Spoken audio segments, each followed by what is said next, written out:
Otile Brown amepinga kwamba Diamond Platinum sio msanii wa kimataifa. Sasa nataka tu tukwambie Otile Brown, yani nyinyi wa Kenya mkishaona mziki umewashinda, sawa? Yani mkishaona mziki umewashinda, alafu mnaona wa Tanzania wanasikilizwa hapo kwenu, namba zinasoma hapo kwenu yani wa Tanzania ndo wako juu, sawa? Alafu nyie mko chini. Unakuta wewe hata Otile Brown hata kwenye hizo chat wewe unakuta uko wa mwisho. Kweli lazima upate na hasira. Eti Diamond Platinum sio msanii wa kimataifa. Wewe mbona haupo kwenye hiyo list?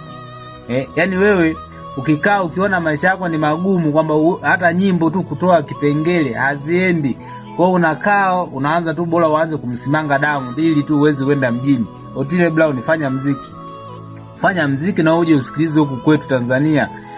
Kwa nini sisi tunasikiliza kwenu tu? Hicho naona ndio kitu ambacho kinakuuma. Wa Kenya, fanyeni mziki wa Kenya na nyie mje msikilize huku kwetu. Sisi yani kuna muda sisi wa Tanzania mpaka tunaona aibu, tunasikiliza sana kwenu. Yani nyie mnatusikiliza sana kuliko hata sisi tunavyowasikiliza wasanii wetu.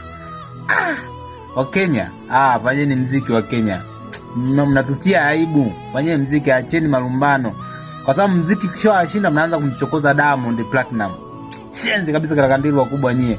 Tukasikilizeni kwa Otile Brown. East Africa kuna international artist. Umenelewa? We are all sote tumefika ceiling. Hakuna international artist East Africa. Chibudenga. Hakuna international to look, let's keep it real if you all want to keep it real. Where's Zombie? We have tuko na job ya kufanya. Haujui? Na tuko na job ya kufanya. For real? Umenelewa?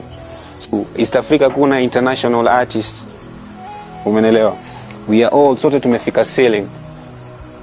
Hakuna international artist.